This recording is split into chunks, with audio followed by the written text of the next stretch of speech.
Olá, eu sou Ron Williams em uma parceria com a SAMT Society e hoje vamos entrevistar nosso convidado Robin Griffiths para discutir se o ciclo está rompido. Seja bem-vindo, Robin. Após 50 anos de experiência, você recentemente recebeu o prêmio Lifetime Achievement nos Estados Unidos. Você poderia falar um pouco sobre a sua história, como você começou e sobre o que você está fazendo no momento? Eu me formei em economia em 1966 e comecei a trabalhar imediatamente para Phillips & Drew, que na época era a principal corretora da Bolsa de Londres, com um bom departamento de pesquisa. A maior parte dessa pesquisa se baseava no tipo de relações que aprendíamos no livro de Benjamin Graham, Investidor Inteligente. Na verdade, tínhamos que usar um grande livro de 3 autores, Graham, Dodd e Cottrell, e o nosso trabalho era baseado nisso.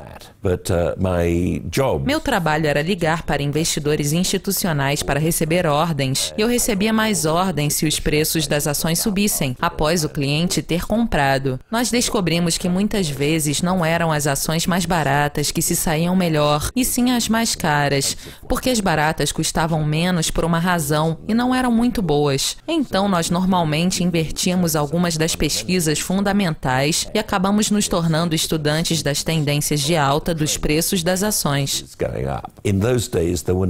Naquela época, não havia sistemas informáticos de análise técnica e não era possível acompanhar os gráficos diariamente em telas. A maioria das pessoas tinha que traçar seus próprios gráficos à mão. Eu, desde o início dos computadores, comecei a fazê-lo usando computadores. E minha maneira única era usar a análise de regressão, o que me levou à análise técnica. Eu percebi muito rapidamente que fazia diferença onde você iniciava sua linha de regressão. Isso me levou a ver que havia ciclos nos dados e reconheci os ciclos relacionados à economia, que estudei na universidade, particularmente aqueles escritos por Joseph Schumpeter e publicados em seus livros na década de 1930. And the cycles were particularly those written by Joseph Schumpeter and published by him in his books in the 1930s.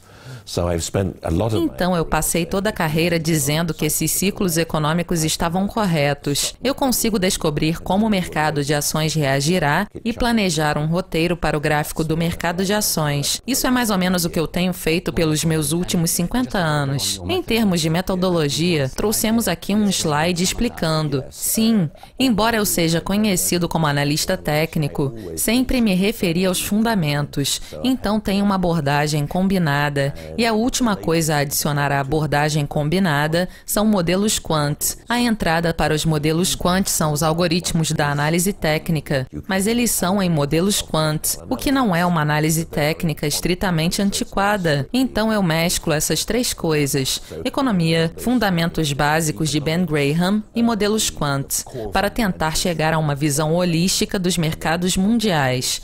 And try to come to a holistic view of world markets based on that.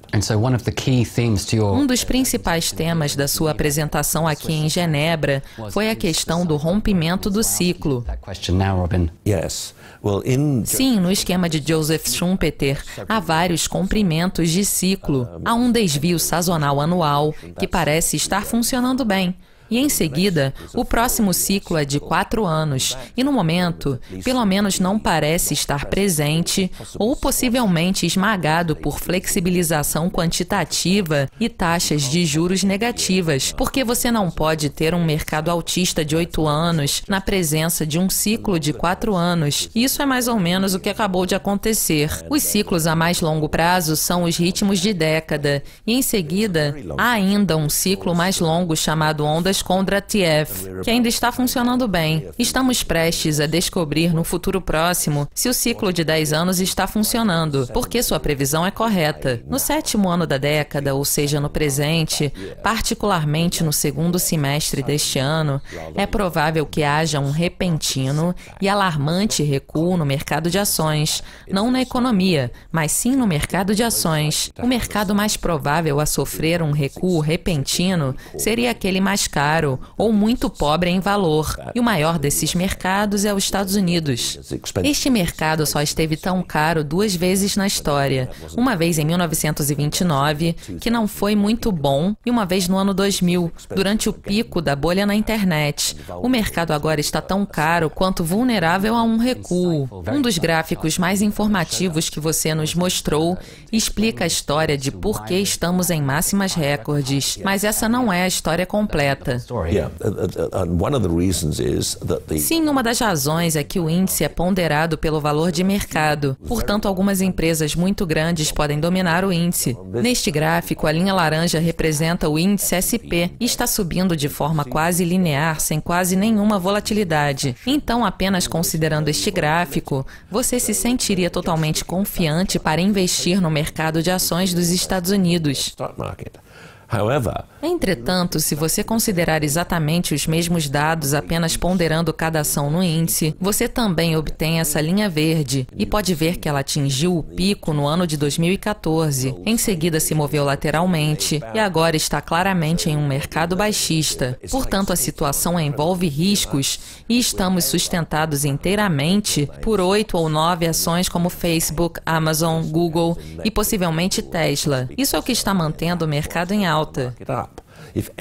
Se qualquer uma dessas ações tivesse apenas pequeno recuo, isso poderia trazer tudo para baixo, e estamos vulneráveis a isso. A situação é semelhante ao que aconteceu em 1987. No início de 1987, tivemos um grande mercado altista, que começou em 1982 e durou até 2000, o que chamamos de tendência secular. Em outubro do mesmo ano, todo o mercado caiu 25%, e isso poderia acontecer agora. Este ano, estamos vulneráveis.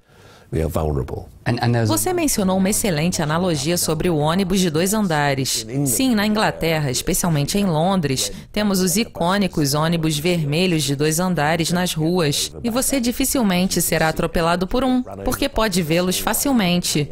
Mas você poderia ser facilmente atropelado por uma pequena van branca saindo de uma rua lateral. O mesmo é válido para o mercado de ações. Agora, em termos de metodologia, que está muito ligada a isso, o que a nova abordagem que você usou há muitos anos sugere em termos de alocações de ativos? Agora nós consideramos as tendências não apenas de ações, mas de todas as classes de ativos e as classificamos em ordem decrescente de mérito. Basicamente, você deveria estar investindo nas tendências mais fortes e a China, Índia e outros mercados emergentes têm estado na liderança por muito tempo. Na verdade, os mercados europeus, muito recentemente, também têm entrado para essa categoria. A linha amarela neste gráfico representa uma participação passiva do índice mundial. Se você não pode vencer o índice mundial, você está assumindo mais riscos do que deveria por menos retorno. E podemos notar que os mercados do Reino Unido e dos Estados Unidos estão abaixo do índice mundial. Então, embora eles estejam em alta, não estão subindo rápido o suficiente para ser de interesse. E o Reino Unido está representado em azul, abaixo das equities globais representadas em amarelo.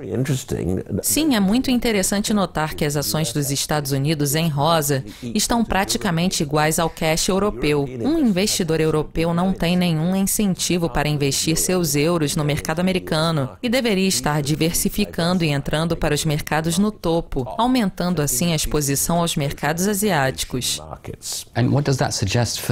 E o que isso significa para o euro e o dólar, já que o euro está em condições de sobrecompra?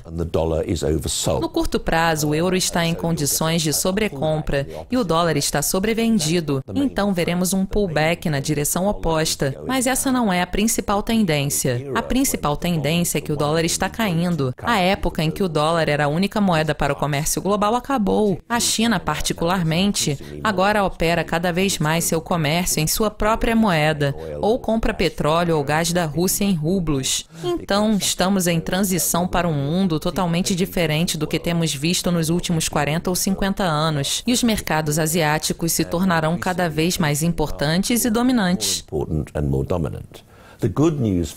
A boa notícia para nós em nossos próprios mercados é que temos muitas empresas bem posicionadas para ter um bom desempenho nesse futuro mais asiático.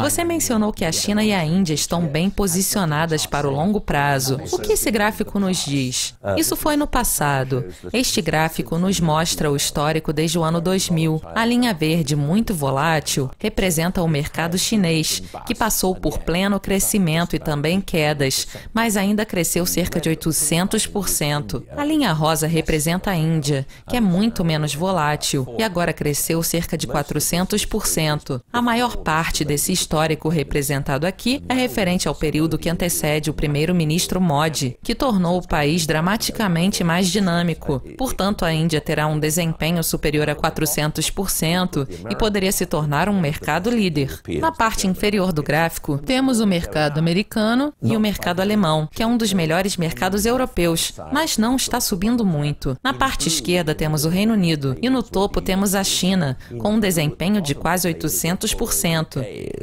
And right up at the top is China, up virtually 800%. And I don't know if you can see it, but just under the red box that says Indonesia is gold. Logo abaixo dessa caixa vermelha, que diz Indonésia, temos o ouro. Neste mesmo prazo, o ouro realmente foi um bom investimento. E no futuro, a China quer que o ouro se torne parte da cesta internacional de moedas, em que o comércio é designado. Portanto, será muito mais importante no futuro. Qual é o seu nível-chave para uma ruptura para cima do ouro? O nível de gatilho é 1,383 dólares por onça. Estamos abaixo disso no momento. E se o superarmos, acredito que teremos um enorme aumento no investimento em ouro. E encerrando, para todos os analistas técnicos da nova geração, qual será o futuro da indústria da análise técnica? Eu acredito que seja importante levar em conta que as culturas da China e da Índia se tornarão mais importantes e estudar a cultura desses países será mais importante do que nunca para se adaptar, muito mais do que a cultura ocidental. Muito obrigado por conversar com a gente, Robin. Obrigado pelo convite. Isso é tudo por hoje, mas continue conectado à Dukascopy TV para mais entrevistas exclusivas. Até mais!